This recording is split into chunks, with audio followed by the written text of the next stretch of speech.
Hello दोस्तों। बॉबी देओल का stardom अभी उनके एक्टिंग कैरियर के ऑल टाइम हाई पर है। अब चाहे इसके पीछे का कारण आश्रम वेब सीरीज को मान लें या क्लास ऑफ 83 सीरीज में प्ले किया गया उनके पुलिस ऑफिसर वाले इस रोल को, या फिर एनिमल का ये वाला लुक जिसने ऑडियंस को हद से ज़्यादा इम्प्रेस किया हुआ है। एक ऐसा वक्त भी था जब बॉबी देओल के पास 4-5 सालों तक करने के लिए ड्रिंक और नशे के अलावा कोई दूसरा काम ही नहीं था। इवन उनके बेटे ने यहाँ तक कह दिया था कि पापा आप मम्मी की तरह काम करने क्यों नहीं जाते, सारे दिन घर पर ही क्यों रहते हो।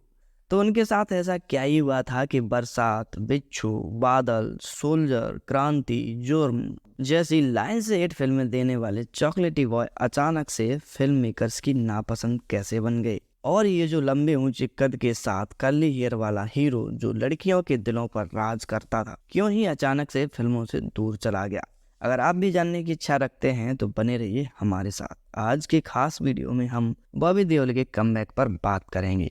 साल 1995 में फिल्म बरसात से बॉबी देओल ने अपने बड़े भाई सनी देओल के सुपरविजन में बॉलीवुड डेब्यू किया था। फिल्म बरसात को क्रिटिक्स की ओर से तो मिला जुला रिस्पॉन्स मिला, लेकिन बॉबी देओल की एक्टिंग की चर्चे चारों ओर हुए थे। इसके लिए उन्हें फिल्म फेयर से बेस्ट डेब्यू एक्टर का अवार्ड भी मिला था। इसके बाद तो बॉबी ने मानो पहले से जमे हुए 90s के हीरो को पीछे ही छोड़ दिया था। साल 2002 से पहले तक बॉलीवुड में सबसे वर्सेटाइल एक्टिंग के लिए पहचान बनाने वाले बॉबी देओल इंडस्ट्री में फ्रंट लाइन लीडिंग एक्टर हुआ करते थे। उन्होंने सोल्जर, बादल, बरसात, बर्दाश्त और गुप्त जैसी बहुत सारी सुपरहिट फिल्में देकर बॉलीवुड में इमोशन, एक्शन, ड्रामा और रोमांस जॉनर का खुद को किंग बनाया हुआ था।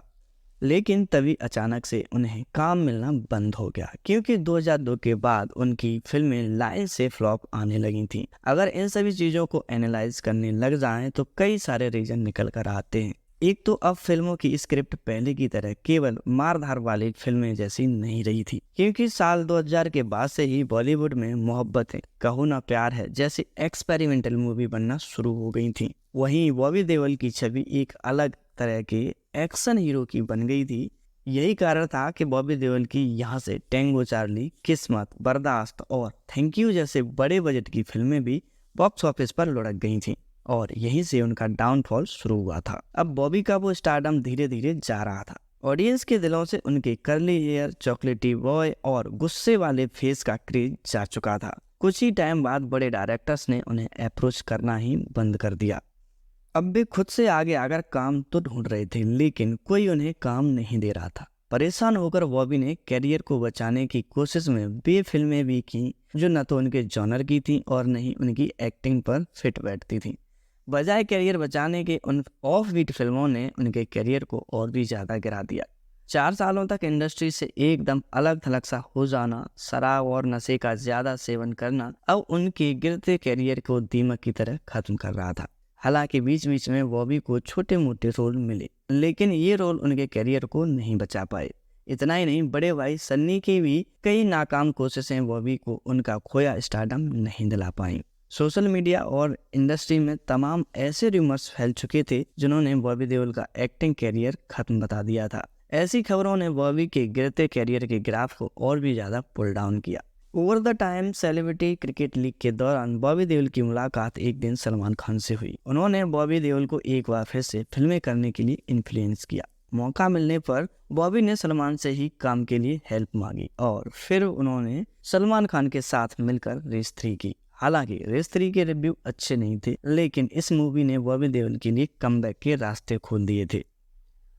तब उन्हें समझ में आया कि आप भले ही कितने ही अच्छे एक्टर क्यों न हो, मगर मार्केट में बहुत से टैलेंटेड लोग हैं जो तुम्हें रिप्लेस कर सकते हैं। इसलिए काम के लिए खुद ही आगे आकर अप्रोच करना पड़ेगा। एंड इस सबसे इम्पोर्टेंट, बॉबी ने इस बार एक्टिंग उस पॉइंट ऑफ लेवल से करना शुरू की जहां पर उनके दूसरे कॉम्पिटिटर एक्टर कर ही नहीं रहे थे। इसके लिए उन्होंने अपनी इमेज के अगेंस्ट नेगेटिव कैरेक्टर भी चूज किए। रेस 3 के बाद उन्हें हाउसफुल 4 करने का मौका मिला, जिसे बॉबी ने अपने हाथों से जाने नहीं दिया। एंड क्लास ऑफ 83 सीरीज में भाई ने क्या गजब किरदार प्ले किया। बस वहीं से अपने कमबैक के लिए रोड मैप तैयार कर लिया था। और असली कमबैक तो बॉबी भाई ने एमएक्स प्लेयर की सबसे चर्चित और सबसे ज़्यादा देखे जाने वाली सीरीज आश्रम में बाबा का रोल करके खुद को बॉलीवुड का सबसे बड़े खलनायक के रूप में स्थापित कर लिया। अब से हम किसी भी मूवी में अगर दमदार विलेन की कल्पना करते हैं तो ये एनिमल वाला लुक सबसे पहले हमारे जहन में आता है। इतना टूट जाने के बाद स्ट्रांगली कमबैक अगर किसी ने किया है तो वो सिर्फ एक ही शख्स है, लॉर्ड बॉबी देओल। तो दोस्तों, आपको बॉलीवुड के सबसे बड़े विलेन बॉबी देओल के कमबैक की स्टोरी कैसी लगी? अगर पसंद आई हो तो वीडियो को लाइक कर दें ताकि हमें ऐसे ही और वीडियो बनाने के लिए मोटिवेशन मिलता रहे। अगर आप हमारे चैनल पर नए हैं, पहली बार देख रहे हैं, तो चैनल को सब्सक्राइब जरूर करें ताकि आगे आने वाली वीडियो आपको आसानी से मिलती रहे। मिलते हैं एक और वीडियो के साथ, तब तक के लिए बाय।